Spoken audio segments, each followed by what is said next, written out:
আসসালামু আলাইকুম বন্ধুরা, আপনারা সবাই ভালো আছেন? আমি আল্লাহর রহমতে ভালো আছি। আজকে যে টপিক নিয়ে কথা বলবো সেটা হচ্ছে যে হোয়াট ইজ ফুড টেকনোলজি বা ফুড টেকনোলজি বলতে কি বোঝায়, বা ফুড অ্যান্ড নিউট্রিশন বা ফুড নিয়ে পড়ালেখা করা আমাদের জন্য ঠিক হবে কি না সেটা নিয়ে আজকে কথা বলবো। এবং হচ্ছে যে দ্বিতীয় টপিক হলো যে খাদ্যের বেসিক নলেজগুলো কী কী, খাদ্যের বেসিক নলেজ বা ফুড টেকনোলজির বেসিক নলেজগুলো আসলে কী কী সেটা নিয়ে আসলে আপনাদের মাঝে শেয়ার করব। তো তার আগে অবশ্যই আমাদের চ্যানেলকে লাইক করবেন, সাবস্ক্রাইব করবেন এবং বেল বাটনে ক্লিক করে রাখবেন যেন পরবর্তী ভিডিও পেতে পারেন। আচ্ছা চলুন আমরা আসলে ফুড টেকনোলজি বলতে কী বোঝাই। ফুড টেকনোলজি হলো যে ইঞ্জিনিয়ারিং বা যে প্রকৌশলের মাধ্যমে খাদ্যবস্তুর গঠন প্রণালী এবং খাদ্য বস্তুর যে বিভিন্ন প্রযুক্তির মাধ্যমে খাদ্য প্রক্রিয়াকরণ সংরক্ষণ এবং হচ্ছে প্যাকেজিং এবং হচ্ছে যে বাজারজাতকরণ করা হয়, তাকে আসলে ফুড ইঞ্জিনিয়ারিং বা ফুড প্রকৌশল বা ফুড টেকনোলজি বলা হয়ে থাকে। আচ্ছা, এরপরে হচ্ছে যে আমরা যে এই যে ফুডটা টেকনোলজি বা ফুডটাকে প্রসেসিং, বা আমি যখন বলবো যে আসলে ফুড টেকনোলজি বলতে কী বোঝায়, ফুড টেকনোলজি আমরা আসলে যদি একটা ফুড ফ্যাক্টরি দেই, সেখানে আসলে ফুড যদি আমরা প্রসেসিং শুরু করি, সেই প্রসেসিংটা কীরকমভাবে হবে, বা প্রথমে আমরা একটা ফ্যাক্টরি দেবো, ফ্যাক্টরির আসলে কি বলা হয় ডায়াগ্রাম, মানে সেখানে কীরকম ধরনের মেশিনারিজ আনা লাগবে, বা সেখানে আসলে কী ধরনের ফুড প্রোডাক্ট উৎপাদন করব, সেই ফুড প্রোডাক্ট উৎপাদন করতে যাবতীয় যখন প্রসেসিং বা প্রক্রিয়াজাতকরণ বলতে আমরা হচ্ছে এটাকে যে প্রিজারভেশন এবং হচ্ছে প্রিজারভেশন বলতে আমরা জানি যে প্রক্রিয়াকরণ বলতে প্রসেসিং, কিভাবে আমরা প্রসেসিং করব, কিভাবে আমরা প্রিজার্ভেশন বা হচ্ছে যে এটাকে সংরক্ষণ করব বা বিভিন্ন সেলফ লাইফ এখানে ডেভেলপ করতে হবে কিভাবে, এগুলো সম্পর্কে জানবো। এবং হচ্ছে যে এটাকে আমরা বাজারে দেওয়ার আগে বা এটাকে যে আমরা যে R&D বা ডেভেলপমেন্ট করব, এটাও কিন্তু একটা ফুড টেকনোলজির মধ্যেই সব কিছু পড়ে যায়। আচ্ছা, ফুড টেকনোলজি সম্পর্কে আরও যদি বেসিক নলেজ পেতে চাই, তাহলে ফুড টেকনোলজির বেসিক নলেজগুলোর মধ্যে অবশ্যই ফুড কীভাবে প্রসেসিং করতে হবে, ফুড কীভাবে প্রিজার্ভেশন করতে হবে, ফুড কীভাবে কি বলা হয় ফুড প্রিজার্ভেশন প্যাকেজিং করতে হবে। একটা প্যাকেজিংয়ের মাধ্যমে কিন্তু ফুডের সেলফ লাইফ বৃদ্ধি করা সম্ভব, ফুডের কিন্তু প্রসেসিংয়ের মাধ্যমে ফুডের সেলফ লাইফ বৃদ্ধি করা সম্ভব।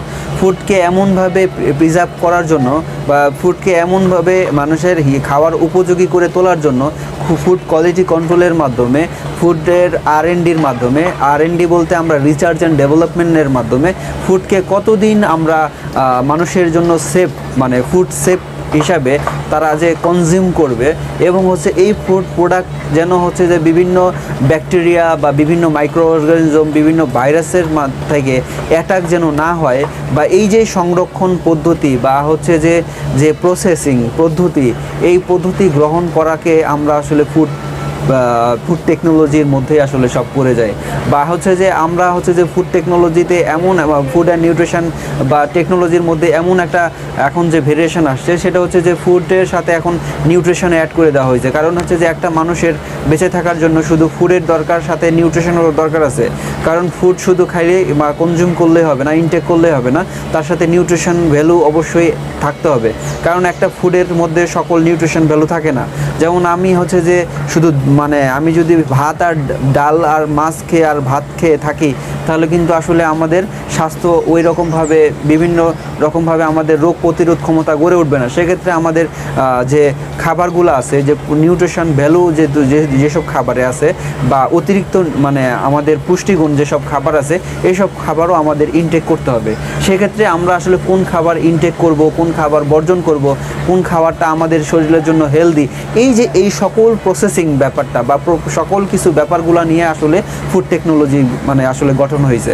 আর আরেকটা কথা বলি যে ফুড টেকনোলজির যে বেসিক নলেজ নিয়ে অনেকেই অনেক ধরনের ভ্রান্ত ধারণা আছে।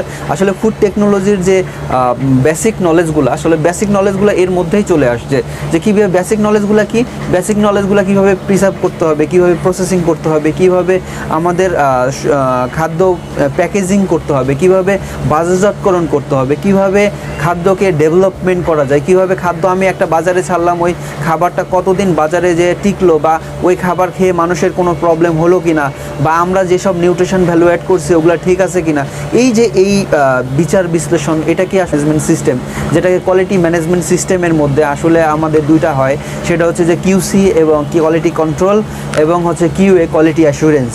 তো এই যে জিনিসটুকুকে আমরা যখন ফোকাস করব, তখন বাদবাকিগুলো যখন আমরা জিএমপি জানবো, আইএসও জানবো, হ্যাসআপ জানবো, এই যে সকল কিছু জানার মাধ্যমে আমরা কিন্তু স্যানিটেশন, হাইজিন, এই ব্যাপারগুলো নিয়েই কিন্তু আসলে আমাদের কিন্তু ফুডের যে টেকনোলজি বা ফুড টেকনোলজি নিয়ে আসলে পুরোটাই গঠন হয়েছে। আর একটা কথা হলো যে বেসিক নলেজ, যে বেসিক নলেজগুলো যেমন হচ্ছে যে একটা খাবার, বেসিক নলেজ হচ্ছে যে সেই সব জিনিস, যে একটা খাবার আসলে শুধু হচ্ছে কেমিক্যালি টেস্ট করলে হবে না বা অ্যানালিটিক্যাল টেস্ট করলে হবে না, সেটাকে সেন্সরি ইভ্যালুয়েশন করতে হবে। যেমন হচ্ছে যে আমাদের মুখ, নাক, চোখ, এগুলো সবই দেওয়া হয়েছে সেন্সরি ইভ্যালুয়েশন করার জন্য। যেমন হচ্ছে যে আমার একটা প্রোডাক্ট হচ্ছে যে দেখতে খারাপ লাগতেছে, যে প্রোডাক্টের এখন আমের জুস লাগতেছে হলুদের জায়গায় লাগতেছে কালো, বা হলুদের জায়গায় লাগতেছে একটু অন্য একটা কালার চলে আসছে, যেটা হচ্ছে যে যেটা সেই কালার না, তার মানে বুঝতে হবে সেটা অবশ্যই খাওয়া যাবে না। তারপরে না খাওয়ার আগে আমাদের চোখ দিয়ে দেখলাম, নাক দিয়ে আবার ঘ্রাণ নিয়ে দেখতে হবে যে আসলে খাবারটা পচে গেছে কি না, তারপরে হচ্ছে খেয়ে আবার টেস্ট করতে হবে। আমাদের যে জিহ্বার বার আছে, যে এই যে টেস্ট বার, এটা কিন্তু কয়েক ভাগে বিভক্ত। যখন আমরা মিষ্টি খাবার খাচ্ছি তখন মিষ্টি লাগতেছে, তখন আমরা তেতো খাবার খাচ্ছি তখন তেতো লাগতেছে, যখন আমরা কি বলে সল্টি খাবার খাচ্ছি তখন আমাদের সল্টি লাগতেছে। এই যে জিনিসগুলা কিন্তু আসলে প্রোডাক্ট তৈরি করার পরে কিন্তু সেন্সরি রেগুলেশন করা হয়। তারপরে মানে মাইক্রোবায়াল টেস্ট হচ্ছে যে একটা প্রোডাক্ট তৈরি করার পরে ওখানে কত রকম মাইক্রোবিয়াল অ্যাটাক করছে, মাইক্রো অর্গানিজম আছে, এই যে কিভাবে স্যালমোনেলা, তারপর ইকোলাই আছে কিনা, তারপরে হচ্ছে ফাঙ্গাস মানে মোল্ড, ইস্ট মোল্ডের আক্রমণ হয়েছে কিনা, এই যে জিনিসগুলো আমাদের কিন্তু টেস্ট করে তারপরে বাজারে ছাড়তে হয়। তো এই বাজারে ছাড়ার পরেও এই প্রোডাক্টের যে সেলফ লাইফ আমরা যে ডেভেলপ করি, যে আসলে কিভাবে সেলফ লাইফ ডেভেলপ করা যায়, যে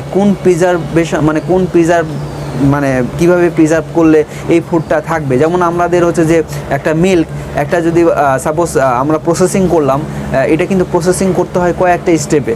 আমরা কিন্তু আমাদের চ্যানেলটা যদি আপনারা পাশাপাশি থাকেন, দেখেন আমরা হচ্ছে যে বিভিন্ন রকমের এই যে অ্যানালিটিক্যাল টেস্ট বা হচ্ছে ফ্লো ডায়াগ্রাম, কীভাবে প্রসেসিং হচ্ছে, কীভাবে প্রিজার্ভেশন হচ্ছে, এগুলো সকল কিছু আপনারা আপডেট পেয়ে যাবেন। সেই জন্য অবশ্যই আমাদের চ্যানেলটিকে লাইক করবেন, সাবস্ক্রাইব করবেন এবং বেল বাটনে ক্লিক করে রাখবেন।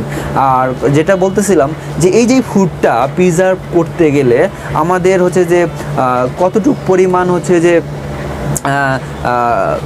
আমাদের ফরমালিন অ্যাড করতে হয় কি না, বা ফরমালিন অ্যাড করা যাবে কি না, আমাদের এটা রুলসে আছে কি না, বিএসটিআই রিকোয়ারমেন্ট আছে কি না, তারপরে হচ্ছে যে আমরা এটা কতটুকু ইউজ করতে পারবো। যেমন আমাদের একটা কেমিক্যাল সাপোজ সাইট্রিক অ্যাসিড, আসলে সাইট্রিক অ্যাসিড পাওয়া যায়, সাইট্রিক অ্যাসিড কোথা থেকে পাওয়া যায়, আমাদের হচ্ছে যে বিভিন্ন ফলের রসে সাইট্রিক অ্যাসিড পাওয়া যায়। আচ্ছা, যেমন মনে করেন আমরা কমলা লেবুর রসে সাইট্রিক অ্যাসিড পাইলাম, এখন সাইট্রিক অ্যাসিডের যে হচ্ছে যে কতটুক মাত্রা ইউজ করলে হিউম্যান বডিতে এফেক্ট পড়বে না, বা হিউম্যান বডির কিডনি ঠিক থাকবে, লিভার ঠিক থাকবে, বা হচ্ছে যে আপনার হচ্ছে যে অতিরিক্ত সল্ট ইউজ করলে, যেমন সোডিয়াম সাইট্রেট, তারপরে হচ্ছে যে সোডিয়াম বেনজোয়েট, বা এই যে আরও বিভিন্ন ধরনের যে কেমিক্যাল, আমি এখন বলে শেষ করা যাবে না, আমাদের ভিডিওটা অনেক লম্বা হয়ে যাবে। এই জন্য আমরা আসলে কিন্তু ভিডিওটা ছোট করার জন্য চেষ্টা করব আপনাদের আসলে শেখার ক্ষেত্রে। আর আরেকটা কথা হলো যে আপনারা যদি শিখতে চান বা ভিডিওটা বড় করলেও সমস্যা নাই, আমরা আসলে ভিডিওর ডেসক্রিপশন বা ভিডিওর কমেন্ট বক্সে আপনারা কিছু কমেন্ট করে যাবেন যে আসলে কী টাইপের ভিডিও চাচ্ছেন আমরা ওই টাইপের ভিডিও আপনাদের তৈরি করে আপনাদের সামনে দিব, যেন আপনাদের উপকার হয়। আর আরেকটা কথা বলতেছি যে এই যে সোডিয়াম বেনজোয়েট, সোডিয়াম সাইট্রেট, তারপরে হচ্ছে যে সাইট্রিক অ্যাসিড বা আদার্স বা হচ্ছে ফসফরিক অ্যাসিড, বা হচ্ছে যে পরিমাণগুলো আমরা নিউট্রিশন ভ্যালু অ্যাড করি, বা হচ্ছে বিভিন্ন রকমের ভিটামিন মিনারেলস অ্যাড করা হয়, এটা আসলে কতটুকু পরিমাণে করতে হবে, এটা কিন্তু আমরা কিন্তু এই যে ফুড টেকনোলজি থেকেই আমরা কিন্তু শিখতে পারবো। আদার্স কোথা থেকে শেখা সম্ভব না। আমাদের হেলথ বেনিফিট, আমাদের কাছে খাদ্যের 6টি উপাদান, এই 6টি উপাদান আমরা কোন খাবারে কতটুকু পরিমাণে আছে, এইটা যদি আমরা না জানি, তাহলে কিন্তু আমরা এই ফুড টেকনোলজি কেন পড়বো। ফুড টেকনোলজি আপনি কিন্তু এটাকে ডাক্তারের যে পুষ্টিবিদ, আমরা এখান থেকে কিন্তু পড়ালেখা করার পরে আপনি পুষ্টিবিদ হইতে পারবেন, আপনি বিভিন্ন ইন্ডাস্ট্রিয়াল বিভিন্ন ইন্ডাস্ট্রিয়াল কোয়ালিটি কন্ট্রোলে জব পাবেন, R&D সেকশনে জব পাবেন, প্রোডাকশন রিলেটেডে জব পাবেন। আপনি হচ্ছে যে এটা পড়ালেখার পরে আপনি যদি চান যে আপনি হচ্ছে যে কোনো এনজিওতে চাকরি করবেন, যেসব এনজিওগুলা হলে অবশ্যই আপনাকে ফুড নিউট্রিশন পড়তে হবে। আর ফুড নিউট্রিশন পড়তে গেলে অবশ্যই আপনাকে এই ক্যাটাগরিতে আসতে হবে। এবং হচ্ছে আমি যে এখানে মানে অল্প কনসেপ্ট নিয়ে কথা বললাম, এখানে কিন্তু অনেক বিশাল কনসেপ্ট নিয়ে কথা বলা যায়।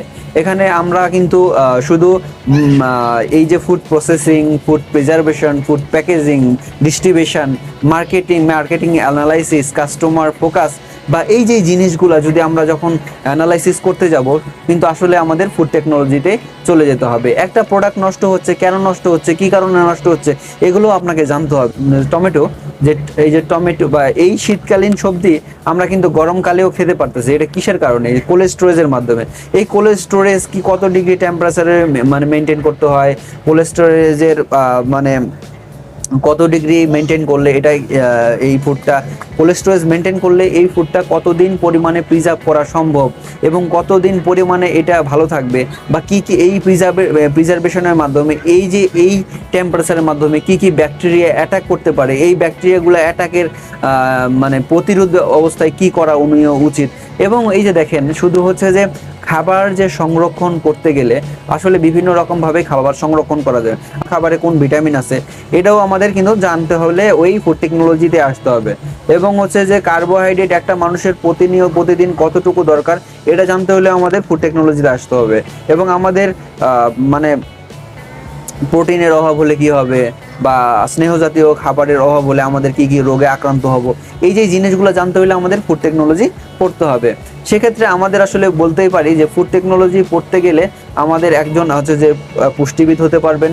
এবং আপনারা হচ্ছে যে যাদের বিভিন্ন রকমের ডায়েট চার্ট দরকার হয়, বা হচ্ছে যে পুষ্টিবিদের কাছে যায়, যখন ডায়েটিশিয়ান নিউট্রিশনিস্টের কাছে একজন লোক যায়, তখন কিন্তু এই ফুড টেকনোলজির মাধ্যমেই একজন ডায়েটিশিয়ান নিউট্রিশনিস্ট তৈরি হয়। এটা আপনাদের জানা উচিত।